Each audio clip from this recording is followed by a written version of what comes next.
Pete, keep your schedule flexible. Yeah, so again, I work at a clinic, and sometimes things get a little hectic over there. A horse might come in, and we have to do kind of an emergency job on him or a quick job on him, and it throws my schedule off. So my backyard horses, a lot of times I'll tell the clients, I'll say, let's keep this horse on a flexible schedule. I'll get him done within this range of time, within this week. If it's okay with you, I'll just, give you a day or two ahead of time. But that way I can group him with some other horses. It saves time for me traveling around, and I can get to more horses. But, if something comes up, I tell them, I said, my priorities are I have to go work on these other horses over here, and I'll try and get to you as soon as I can. But I always make sure I call them up or give them as much lead time as I can. Dean, carry fly spray. Yeah, and fly protection in general. In my experience, I found that the irony here is that the horses that tend to live in boarding facilities, when we pull them out to work on them, they tend to be so bothered by a single fly in that barn. And yet, the pastured horses are so used to dealing with flies all the time that to try to give them a little bit of fly relief, they absolutely stand like champs.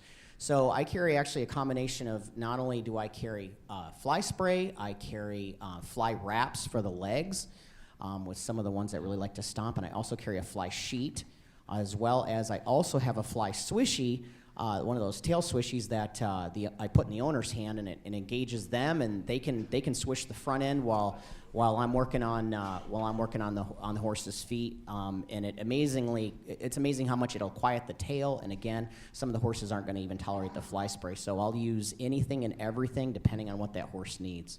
But it's for safety for me. Which veterinary practice, Mark?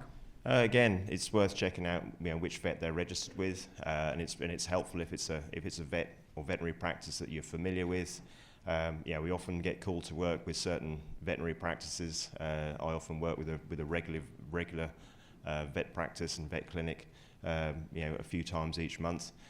And obviously, you have a good relationship with these vets, and you can be able to communicate confidentially, with the vet about what this potential client is like. What sort of a person are they like? Are they honest?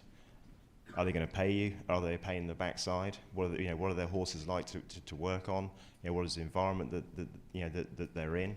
And you're able to communicate with a fellow professional to find out a bit about what your future client is going to be.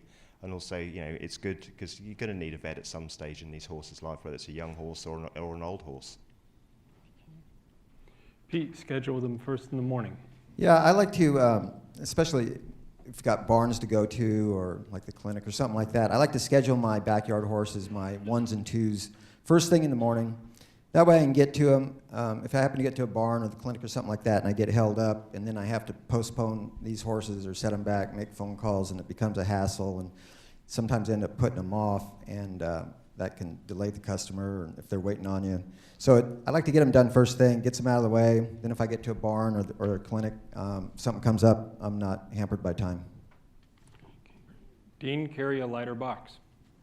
Yes, couple of reasons for that. One, again, if some of these backyard horses, you're not going to be able to drive directly to the barn or the pasture area where you might need to do these horses. So I like a light box to carry just as few tools in as possible. Likewise, too, I had a story many years ago of my first wooden shoeing box didn't survive after, we'll just say it was baby's first abscess. And I found the abscess, and baby went 4 off the floor, and the box went splintered. So the plastic shoeing box works really well for me. I've had it, kicked around, beat up. I actually had a horse lay on it one time. I think I've only replaced one in all these years. So go light, go cheap.